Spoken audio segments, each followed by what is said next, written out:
The secret of the technology used in the crystal skulls has still not been unraveled.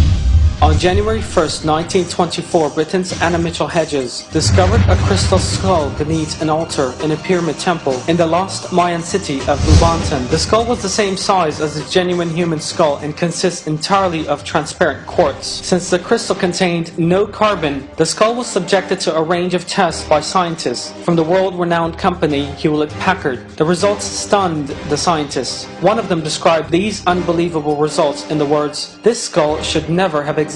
The results that revealed that the crystal skull could only have been made using advanced technology are as follows. 1.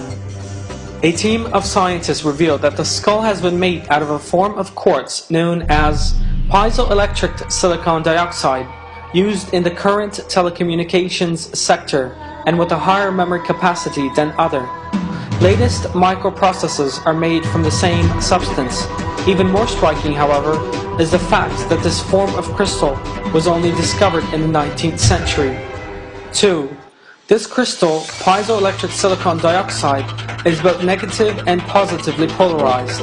This means that, as with batteries, it is able to produce its own electricity. 3.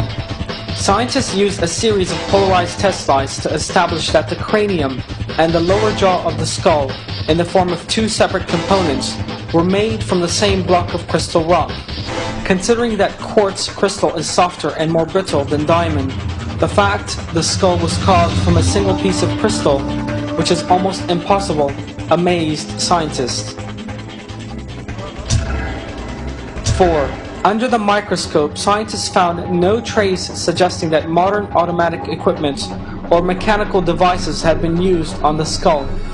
Scientists concluded that it was impossible to produce such a delicate and fine component as the lower jaw from a single piece of crystal, even using modern diamond-tipped electrical equipment without shattering it. 5.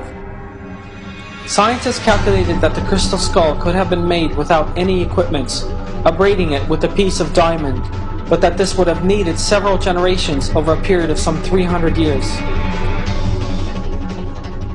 6.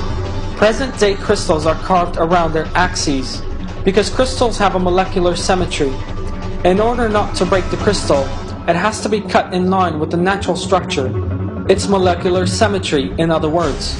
Even if lasers of high-tech cutting techniques are used, crystals will still shatter if not cut along their natural axes. But even though this crystal skull was cut in a manner totally independent of its axis, no fracturing or cracking arose, in complete violation of the laws of physics.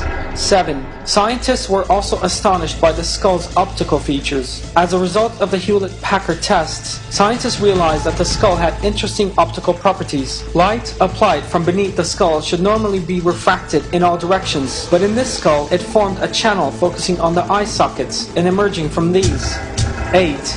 Another startling optical feature is the prism lower to the lower rear section of the skull. All light rays striking the eye sockets are reflected from this prism. Therefore, when you look directly into the sockets, you can see the whole room inside the eyes of the crystal skull. Structures that present-day technology still struggles to account for, such as Stonehenge in England, constructed 8,000 years ago, the Egyptian pyramids, the T-shaped animal motifs carved 11,000 years ago on Göbekli Tepe in Urfa, Turkey, and the 10-ton sun gates carved from a single rock prove that people in ancient times were not primitive and lacking any comprehension of art, science, and technology. As is sometimes claimed, evolutionists have attempted to apply the same perverse evolutionary logic they sought to apply to such branches of science as biology, paleontology, and zoology, to archaeology as well. But as with this crystal skull, artifacts left behind from people who lived in the past scientifically refute the evolutionist claim that ape-like beings gradually developed into today's man.